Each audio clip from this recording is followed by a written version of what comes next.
Hi, Chiara. Hi, Don Angel. How are you? Good, thank you. Excellent.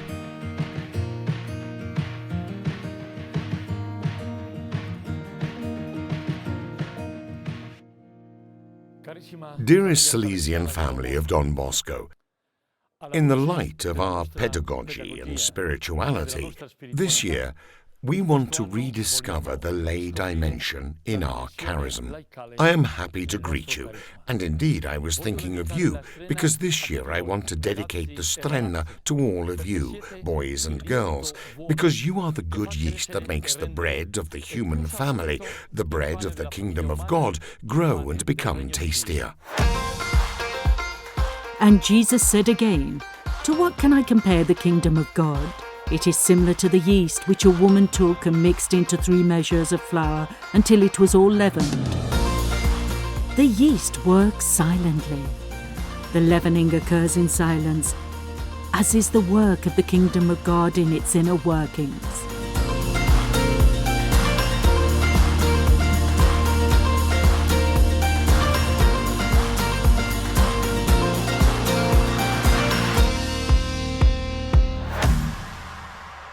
We are a community of people from different social backgrounds, walks of life, professional profiles, and our work is here today. The kingdom of God requires our collaboration, but it is above all the Lord's initiative and gift. Our work is weak, seemingly small in the face of the complexity of the world's problems. But if inserted into that of God, it becomes very strong and is not afraid of any difficulties. We can say, therefore, that the kingdom of God is like this. It's a humble reality, apparently insignificant, and to become part of it, one has to be poor of heart. And do not trust in your own abilities, but in the power of God's love. Do not act to be important in the eyes of the world, but precious in the eyes of God, who prefers the simple and the humble. Reality, a kingdom of God that germinates in the world amidst lights and shadows, a reality that is true, filtered, sought after, rejected. We love it and it frightens us. We live here.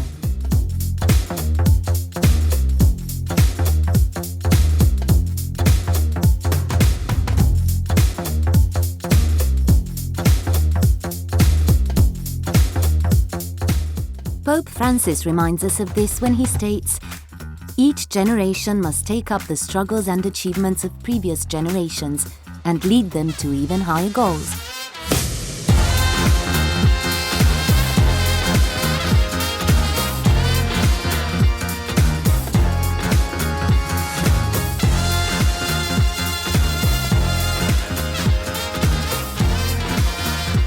The good, just as love, justice and solidarity are not achieved once and for all. They must be conquered every day. Let us remember, we live here.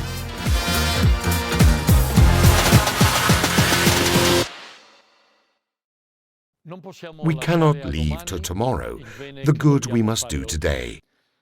The human family is a family with many needs, in need of justice, of dignity for the lost and the discarded, in need of truth, in need of peace, as we well know, and of fraternity, in need of care for the common home, in need above all of God.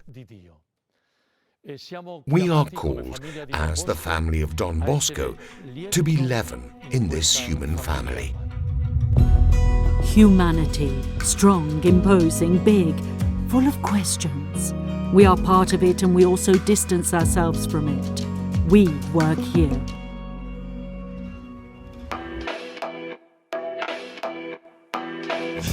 My name is Eric Ponce. I was born in Ciudad Juarez, Mexico, one of the most violent cities in the world. My mother was a pollera. She helped sneak undocumented people across the U.S. border. And my dad was a drug dealer.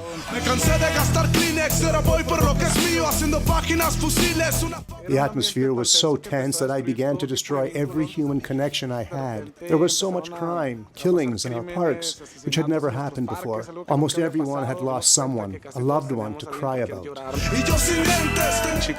There were boys in the streets starving, willing to do anything for a meal. They take you to expensive bars, buy you drugs, and then threaten you. You like this life? Then pay for it.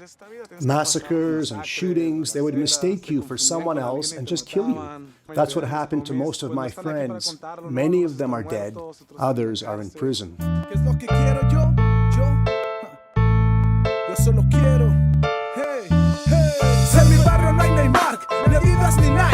Seguir buscando a Dios para invitarlo a hacer un fit. Sonreír como un pequeño sin tener que darme un hit. Y poder pagar un poco de lo que yo recibí. Que se vacíen las prisiones y se llenen las escuelas. Que se diga más tu rola está chingona y no su pinche me la pelan. Quiero no andar jugándome la vida por andar cogiendo pelo. Hey, yo solo quiero.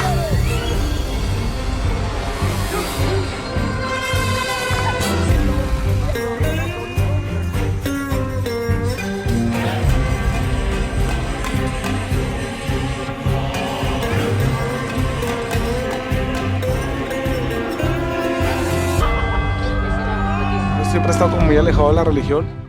I had always stayed away from religion until I met Juan Carlos Quirarte. He made Christianity credible for me in a tangible human way. I liked his philosophy and we connected, and I discovered the power of his religiosity, his ability to express himself in writing, to include the excluded, to introduce God to the boys as motivation for change.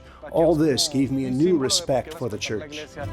Claro que yo creo en Dios, lo sé porque Él nunca me abandona. Una prueba, sobrevivo en una guerra que invadió mi zona. Claro que lo siento y si lo siento es a través de las personas, como el padre Quirarte que utilizó mi arte para mandar mensaje para el Cersai.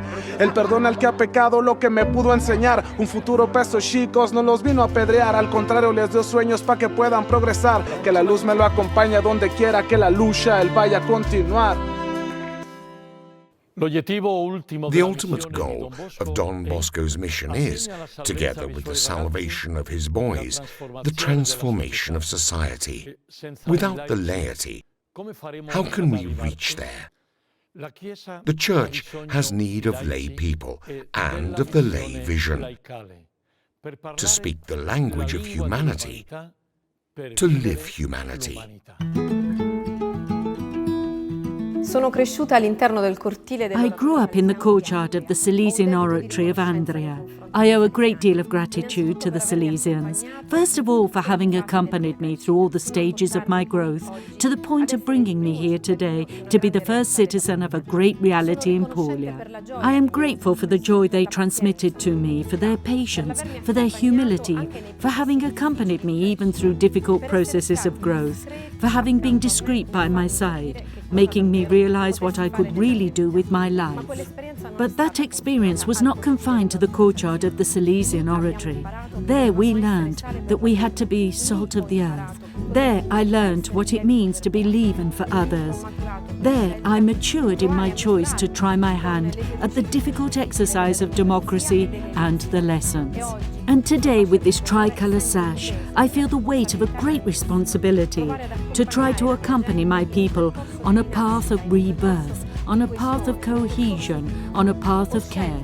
I have chosen as the motto of my mandate, the persons at the centre, the care of the person starting from the smallest. Don Bosco had such foresight that he understood that he had to be there by the side of the boys, that he had to humbly ensure in such a way that they felt safe, that they felt they were in a harbour, where they could truly build even on their frailties the richness and beauty of their lives. Don Bosco, the Salesians are hope for us, for many. And also, as a local administrator, I would say that hope is indeed what our communities need. Hope that is joy, hope that is simplicity, hope that has content, hope that has a vision. We cannot just be looking at what's happening every day. We must build these seeds of hope, but do it with human hands. Do it with the heart that beats, with the heart of people who are aware of how much good there is in the world that must be rediscovered, that must be uplifted, that must truly become a testimony for many and many other generations. Thanks to the Salesians, thanks to the young people around the world who, around the name of this saint, are betting for better communities. Don Bosco did not engage in politics, but he can speak to all the representatives of the various levels of government because his commitment was clearly oriented towards the good of his boys. Our common voice can find access and a listening ear far beyond confessional boundaries, if together we embody the same zeal today. Living for God means, I think, having an attitude of seeking all that is rich in humanity. For only that which is fully human is divine, can be holy. The layperson is a Christian who sanctifies the world from within, who works at the creation and construction of the invisible kingdom of God, like a sachet of yeast. Holiness, distant, dreamt of, difficult, sought after. We try and feel like giving up. We fall, we get back up, and we try again, here. It was the 24th of June 1855, and at the oratory it was a double celebration. It was a great sunny day. The whole of Turin honoured and celebrated the city's patron saint, but it was also Don Bosco's feast day. The night before, he told his boys, "Tomorrow you want to make a feast for me and I want to thank you. On my part, I want to give you the gift you most desire. So each of you take a card and write on it the gift you desire. I'm not rich, but if you do not ask me for the royal palace, I will do everything I can to please you." When he read the cards, Don Bosco found serious questions and others bizarre. Some asked him for 100 kilos of nougat to have for the whole year, another for a puppy instead of the one he left at home.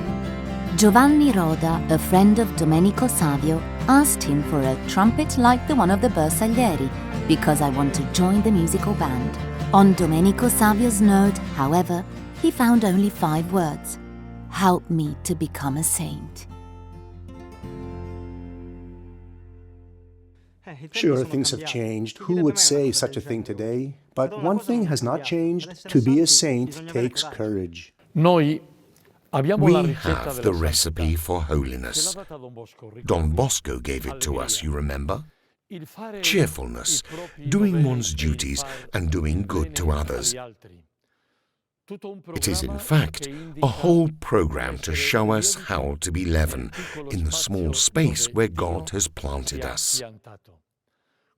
Therefore, we all can and must strive for holiness.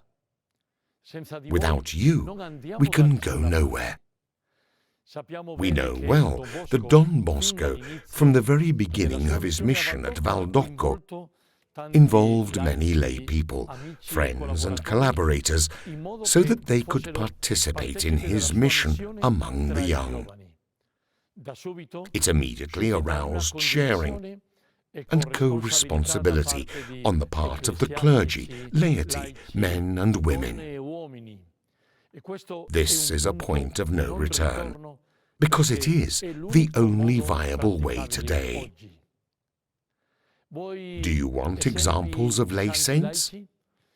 We are in the background of a great tree that has produced beautiful fruits, from Don Bosco to the present day. We can think of Zatti, Zefferino Namuncarai, and Laura Vicuña.